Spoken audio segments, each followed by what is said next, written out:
Well, hello, guys. It is Drew here, just saying hello. I'll peek into the camera right quick. Hello, hello. Anyway, I wanted to make a video since we're talking about communication about how I actually practice with my daughter. And there are a couple different ways that I speak with her, as I've talked in this series before, or just on videos in general. So one of them is where I'm communicating in the same way that I'm communicating right now, where I'm just speaking so she can get the tone of the English language and the way I speak and, you know, the kind of blah, blah, blah, blah, blah, the sense of it more like a song and listening to the way I speak, because English sounds different from Japanese or Chinese or Spanish, so she's learning that.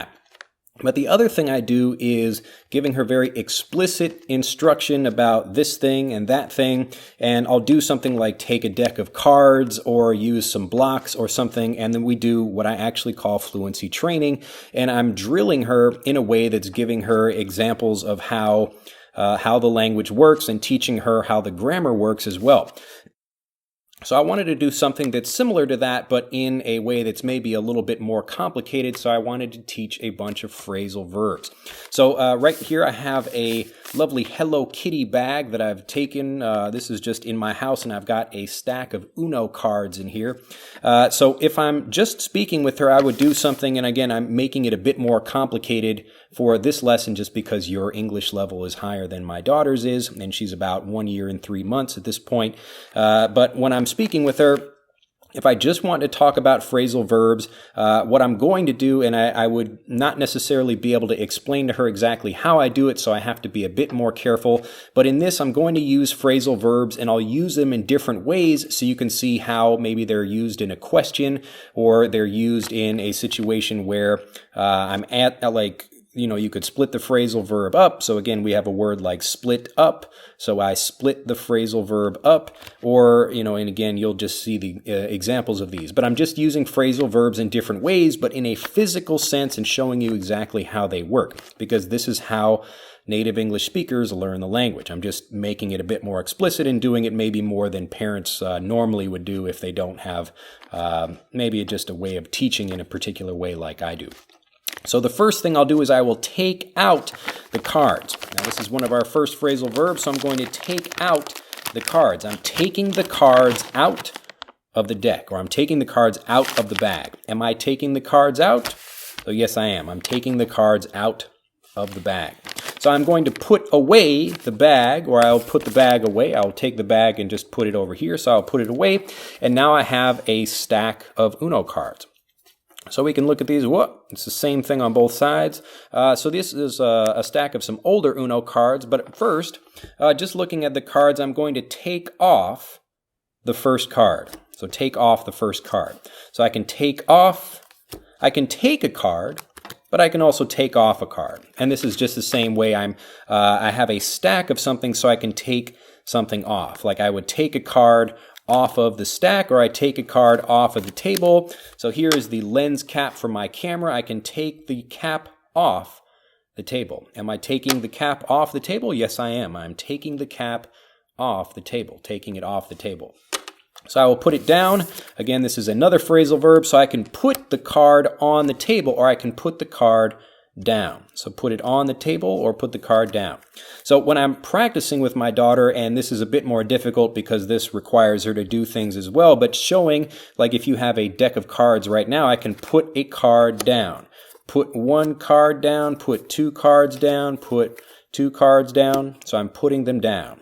Pick them up, put them down. And when you're practicing with something like this, you can do the exact same thing, whether you're trying to improve for yourself or you're trying to help someone else. So I can pick up a card, or I can put a card down.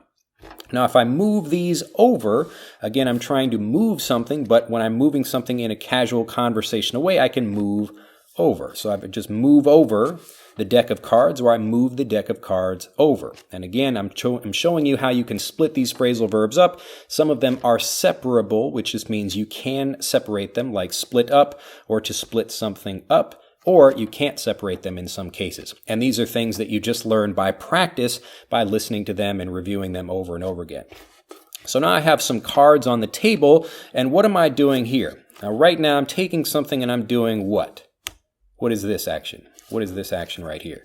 So if you think about, well, I'm turning a card. Now the turning, like the rotation is like this. I'm turning something like this. So even though it's facing in one direction like this, I'm turning over. I'm turning the card over.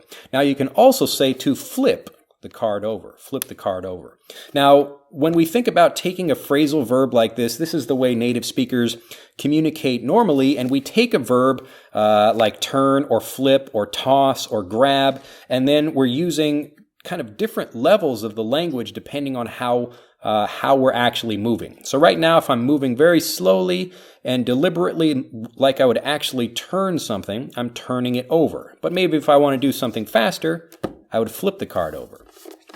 So I can pick the card up and turn the card over, or I can pick the card up and flip the card over. Flip the card over. Flip the card over. Am I flipping the card over? Yes, I am. So I'm flipping the card over or turning the card over. So I can flip the card over, I can toss the card over, anything like that. And you can create your own phrasal verbs in this way, learning to think in the same way that a phrasal verb would be used, or the same way that a native speaker would use phrasal verbs in an everyday situation.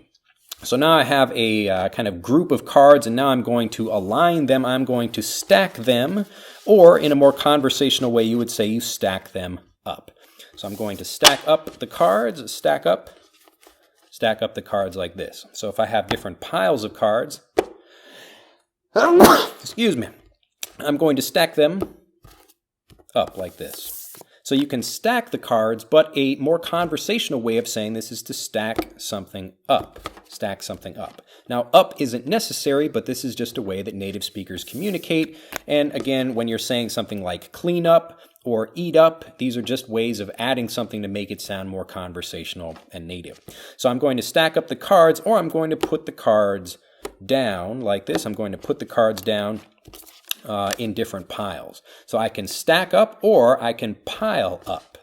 Pile up. So if I have a pile of cards, now this is more of a stack because it's a little bit cleaner, but if it's a little bit more messy like this, maybe I have a pile of cards on the table. So I have a pile of cards, or a stack of cards, if I'm a bit neater with it, a stack of cards. Now, it doesn't matter if you're using something where you're saying, well, is this a pile of cards or a stack of cards? You don't have to think so much about, okay, what is the correct phrasal verb, because most times people will understand what you're saying.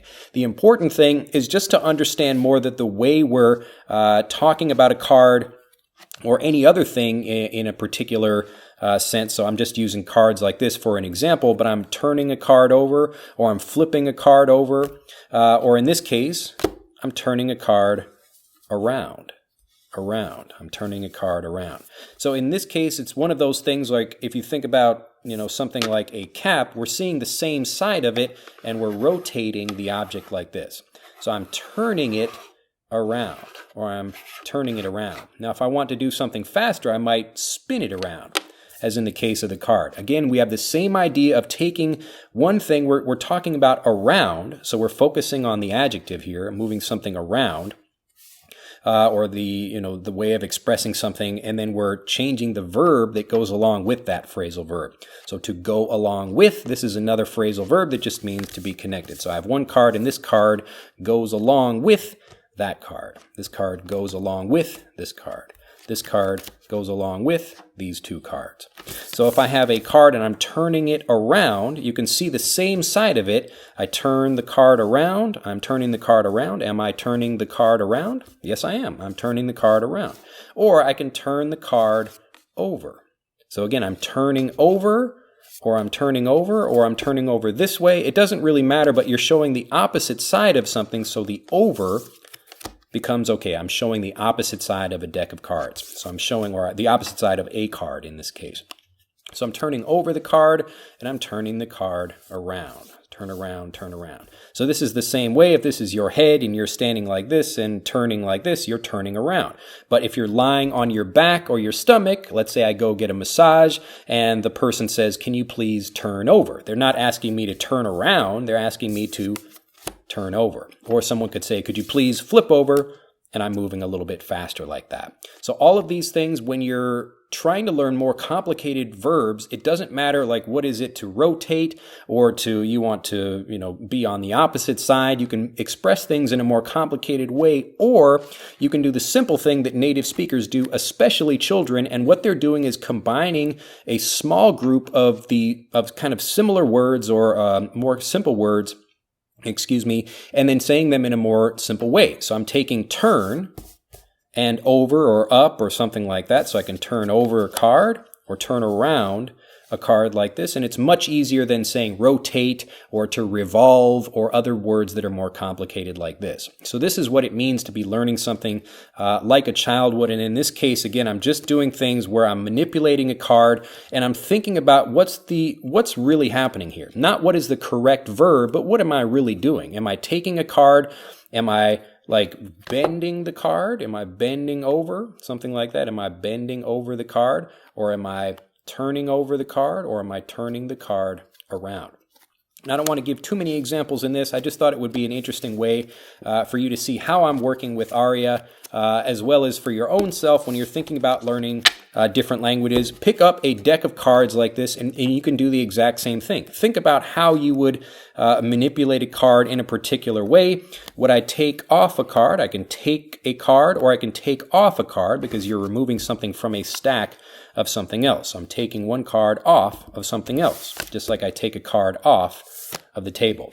Now, if I want to maybe move the card in a different way, I can pick up the card. It's a little bit difficult on this table, but I can pick up the card or I can slide the card. There are lots of different ways I can move it, and then we just combine those with other words that help us express it in maybe a more detailed way, but it's not using more complicated language. And again, like the way like this is a word rotate, but I'm turning something around, turning it around.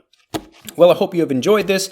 Just again, it's a very simple way of thinking about communication and how you can learn, as well as for practicing, as well as for helping other people learn. If you take just a stack of Uno cards or any other object like this, this is the case for the microphone that I use for the camera.